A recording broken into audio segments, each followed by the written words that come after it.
Jayashree kitchen with village ফুডে সবাইকে স্বাগত জানিয়ে আমি চলে এসেছি আজ একটা নতুন রেসিপি নিয়ে।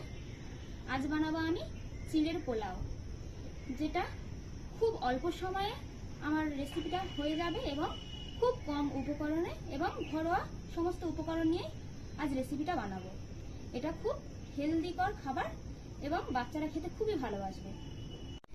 আজ আমার চিড়ের পোলাও বানাতে আমার লাগছে, আমি নিয়েছি এই কাপের 2 কাপ চিড়ে নিয়েছি, আর লাগছে আমার একটা কারি পাতা, কিছু চীনা বাদাম, আর লাগছে কিছু কাজু বাদাম কুচি, কিছু কিশমিশ কুচি, আর আমি আমার ঘরে বিন কড়াই ছিল না, তাই আমি কিছু বটবটি কড়াই আমি কুচিয়ে নিয়েছি, আর কিছু আলু আমি ছোট ছোট করে কেটে সিদ্ধ করে নিয়েছি।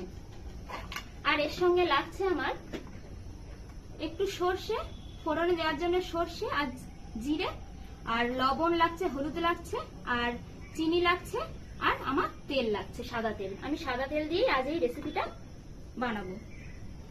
বন্ধুরা, খুব অল্প উপকরণে লাগছে এবং খুব অল্প সময়ের মধ্যে এই রেসিপিটা হয়ে যাবে ঝটপট। বাচ্চাদের টিফিনে তৈরি করে দেওয়ার জন্য এই রেসিপিটা খুব গুরুত্বপূর্ণ। আচ্ছা বন্ধুরা, এই শুকনো যে 2 কাপ আমি চিড়ে নিয়েছিলাম, সেই চিড়েটা আমার শুধু অল্প জলে জাস্ট ধুয়ে নেব, ভিজিয়ে আর রাখবো না, এই জলে আমি ধুয়ে নেব।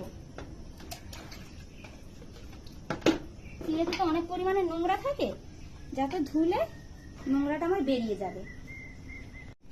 দেখুন বন্ধুরা, এই উনুনটা এবার ধরিয়ে নিয়েছি। আজ মেঘলা আবহাওয়া, বর্ষাকাল মানে প্রতিনিয়ত বৃষ্টি হতেই থাকবে। তো আজ কিন্তু বৃষ্টি হয়নি এখনো, মাঝে মাঝে ঝিমঝিম করে বৃষ্টি পড়ছে, আবার এখন মেঘলা আবহাওয়া হয়ে আছে। তার সঙ্গে আমি উনুনটা যেহেতু আমার ধরে গিয়েছে, আমি কড়াইটা বসিয়ে নেবো উনুনের উপরে। দেখুন বন্ধুরা, কড়াইটা গরম হয়ে গিয়েছে। এর মধ্যে আমি পরিমাণ মতো প্রথমে চীনা বাদামটা ভেজে নেব, তার জন্য একটু অল্প করে সাদা তেল, রিফাইন অয়েল আমি দিয়ে দিলাম।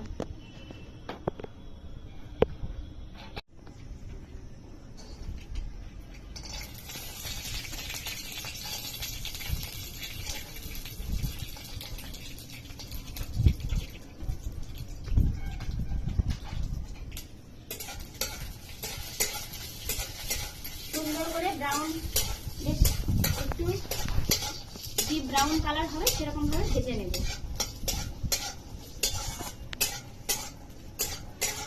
দেখুন বন্ধুরা, চীনা বাদামগুলো এবার চটচট করে ভাজছে, তখনই বুঝতে পারবো যে আমার বাদামটা সুন্দরভাবে ভাজা হয়ে গিয়েছে। এবার আমি বাদামগুলো একটা পাত্রে করে তুলে নেব।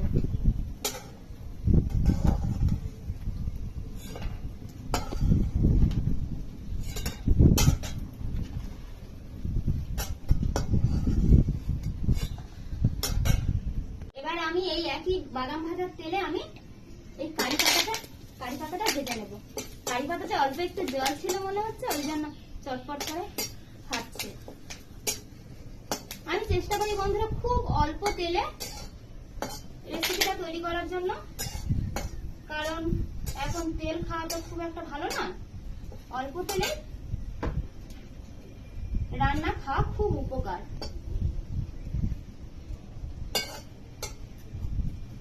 দেখুন কারি পাতাটা ভাজা ভাজা হয়ে এসছে, এবার আমি এটাতে তুলে নেব।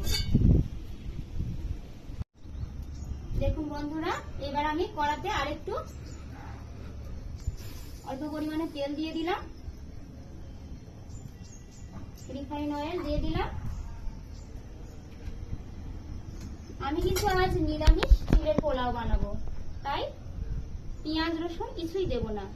আর ফোড়নের জন্য আমি দিয়ে দিচ্ছি প্রথমে একটা শুকনো লঙ্কার ফোড়ন, আর 1 চিমটে জিরে,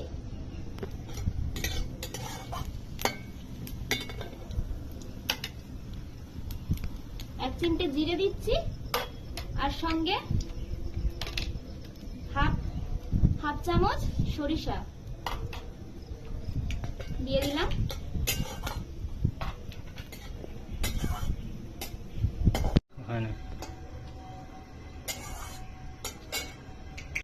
দেখুন বন্ধুরা, এই জিরে সরষের ফোড়নটা একটু লাল লাল হয়ে এসছে। এইবারে আমি কড়াইয়ের মধ্যে দিয়ে দেব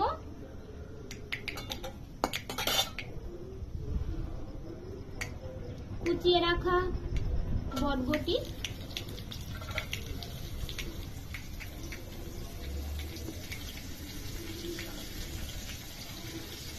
কুচিয়ে রাখা বটবটিটা আমি দিয়ে দিলাম। এবার আমি কিছুক্ষণ নেড়ে নেব।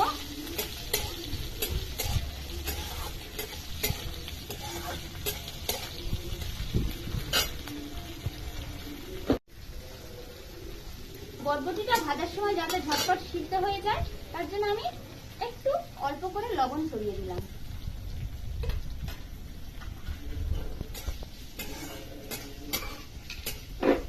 এবার আমি কিছুক্ষণ ভেজে নেব বটবটিটা।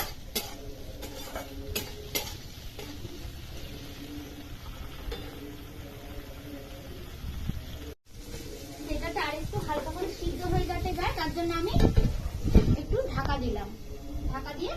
একবার ঢাকা দিয়ে আমি সিদ্ধ করে নেবো জিনিসটা। যেহেতু আমার কুচনো আলুটা সিদ্ধ আছে আর বটবটিটা আমার সিদ্ধ করা ছিল না, তাই এটা একটু ঢাকা দিয়ে ভাজতে ভাজতে আমি সিদ্ধ করে নেব। এবার আমি ঢাকনাটা খুলে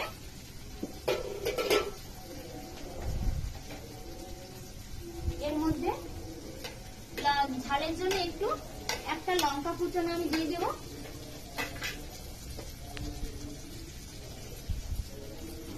এর মধ্যে একে একে কিশমিশ কুচনোটাও দিয়ে দেব, তারপরে কাজু বাদাম কুচনো দিয়ে দেব, দিয়ে একটু নাড়বো। তারপরে সিদ্ধ করে রাখা আলুটাও আমি দিয়ে দেব।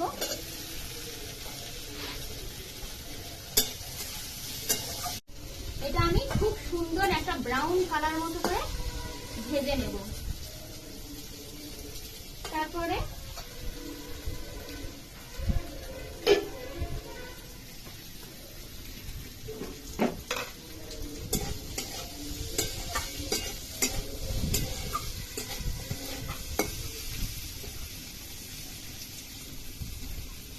একটু ভাজা ভাজা ভাব হয়ে এসছে। এর মধ্যে আমি ভাজিয়ে রাখা চীনাবাদাম গুলো দিয়ে দেব।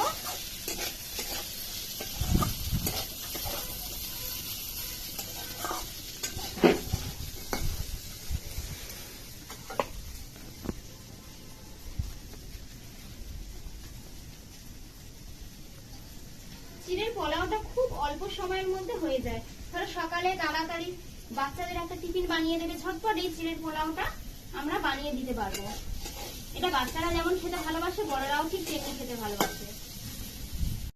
দেখুন বন্ধুরা, মেঘলা আকাশ আর চারিদিকে বাতাস বইছে, খুব সুন্দর ভালো লাগছে। আজকের আবহাওয়া সত্যি খুব সুন্দর।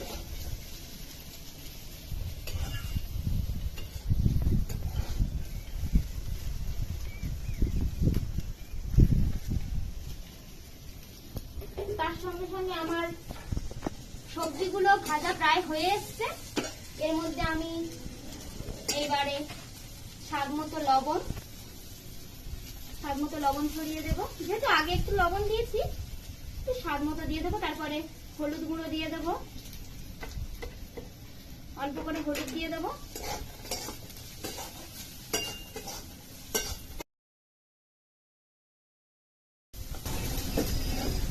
এবার দেখুন বন্ধুরা, এর উপরে আমি ভিজিয়ে রাখা চিড়েটা দিয়ে দেবো। দেখুন বন্ধুরা, চিড়েটা বেশি ভিজানোর দরকার নেই। এখন তো যে বাজারে মানে চ্যাপটা চিড়ে, এটা বেশি ভেজাতে লাগে না। দেখুন অল্প শুধু ধুয়ে নিয়েছি, কত সুন্দর এই ঝরঝরে ভাবটা এসছে। এই ঝরঝরে চিড়েতে পোলাওটা খুব সুন্দর হয়। দেখুন বন্ধুরা, এরকম ভাবে এই সবজির ওপর আমি চিড়েটা দিয়ে দেব। সম্পূর্ণ চিড়েটা আমি দিয়ে দেব। দিয়ে এটাকে এবার আমি খুব সুন্দর করে ভেজে নেব।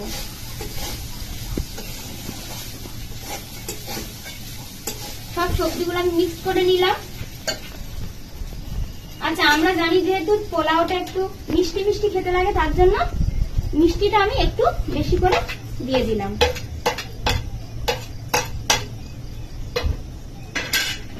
চিনিটা একটু আমি দিয়ে দিলাম বেশি করে। এবার আমি এরপর আর বেশি নাড়ার দরকার নেই, অল্প 2 মিনিট হালকা নেড়ে নিলেই চিনিটা জাস্ট একটু মিক্সড হয়ে যাবে, সবজিগুলো সবকিছু মিক্সড হয়ে যাবে, তখন আমার চিড়ের পোলাওটা হয়ে যাবে। এরপরে বেশি ভাজতে গেলেই বন্ধু চিড়েটা শক্ত হয়ে যাবে।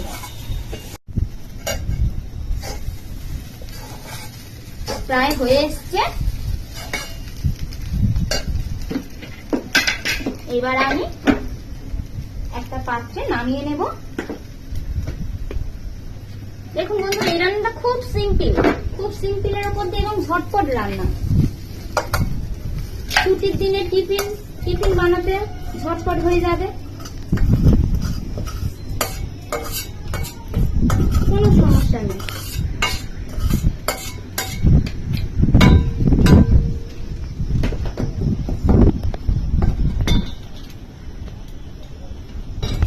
দেখুন বন্ধুরা, আমার চিড়ের পোলাওটা কত সুন্দর হয়ে গিয়েছে। এবার আমি কারি পাতাটা আগের থেকে ভেজে রেখেছিলাম, দেখুন খুব সুন্দর মুচমুচে হয়ে ভেজে গিয়েছে। কারি পাতাটা আমি এরপর আমি ছড়িয়ে দেব।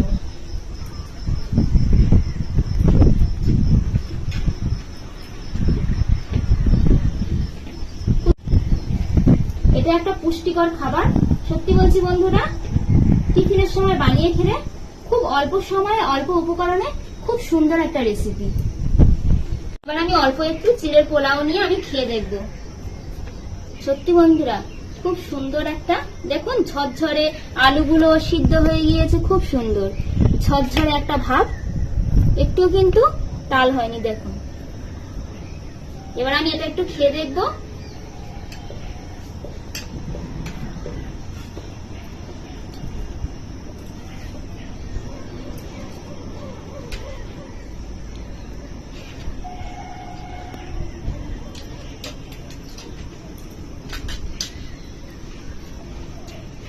সত্যি বলছি বন্ধুরা, এত সুন্দর লেগেছে রেসিপিটা, মানে খুব সুন্দর লেগেছে। যেমন হালকা হালকা ঝাল মিষ্টি, মানে খুব সুন্দর লেগেছে রেসিপিটা। এটা মানে ঝটপট রান্নাও হয়ে যাবে এবং একটা ভালো একটা খাবার, হেলদি খাবার। আমার এই রেসিপিটা যদি আপনাদের ভালো লেগে থাকে তাহলে লাইক কমেন্ট শেয়ার করে আমার পাশে থাকবেন এবং চ্যানেলটাকে সাবস্ক্রাইব করে দেবেন। আর বন্ধুরা, এটা অতি অবশ্যই একবার বাড়িতে বানিয়ে দেখবেন। খুব অল্প সময়ে আপনাদের এই রেসিপিটা হয়ে যাবে এবং খেতেও খুব সুন্দর। আর এতক্ষণ আমার সঙ্গে সময় কাটানোর জন্য ধন্যবাদ।